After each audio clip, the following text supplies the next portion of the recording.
The darkness of the night can be treacherous. There are things that hide in the shadows, from ill-intentioned people to beings that do not belong to this world. At night, the roads become solitary settings filled with forgotten stories.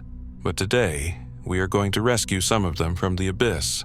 So make yourselves comfortable and turn off the lights, because these are stories that happened while driving at night.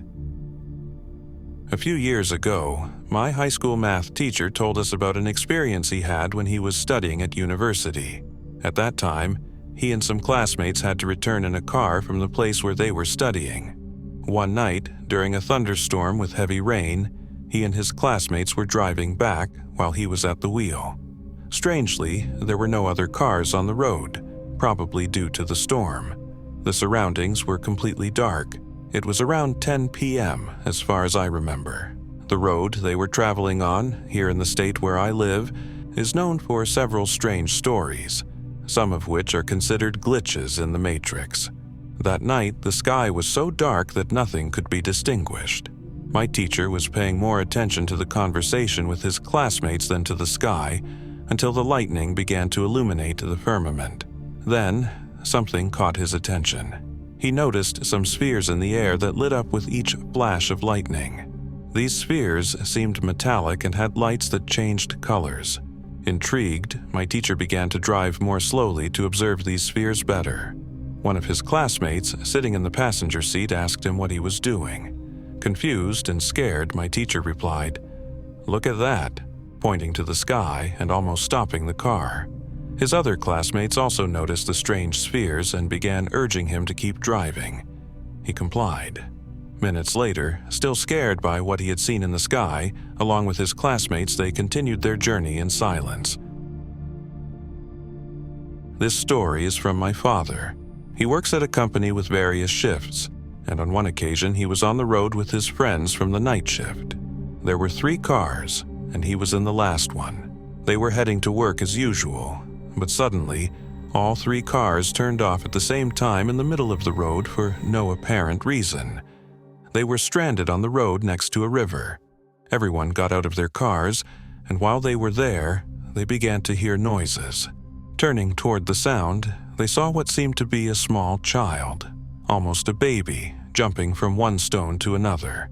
Their blood ran cold. In the state of Morelos where this happened, there is a legend of a child, a baby ghost, said to be the offspring of evil itself. I was 11 years old. At the time, I lived with an aunt and her family, and an uncle and his family, all in the same house. My aunt and uncle are my mother's siblings. During Easter in 1990, my aunt decided to travel because a neighbor invited her to celebrate the holiday with their family in their hometown. Everything was fine during the trip and the celebration, but on the 3rd day, late in the afternoon around 5 p.m. as we were returning home, one of the car tires blew out in the middle of the road. We pulled over and realized we didn't have a spare tire.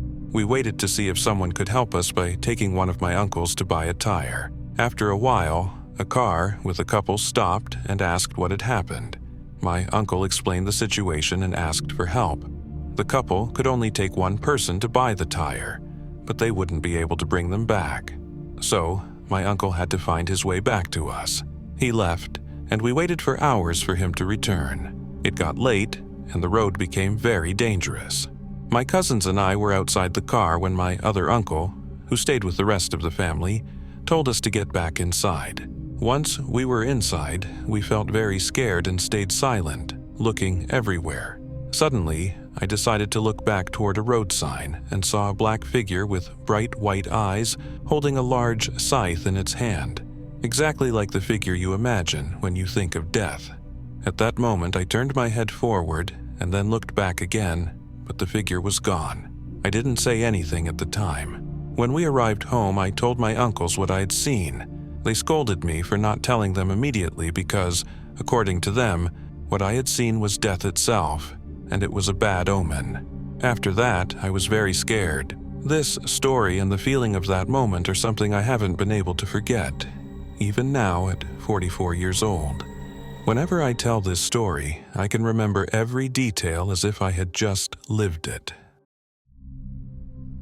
This is not paranormal, but still very scary. It happened years ago, when I was about 9 or 10. I was traveling with my family on a highway in the United States.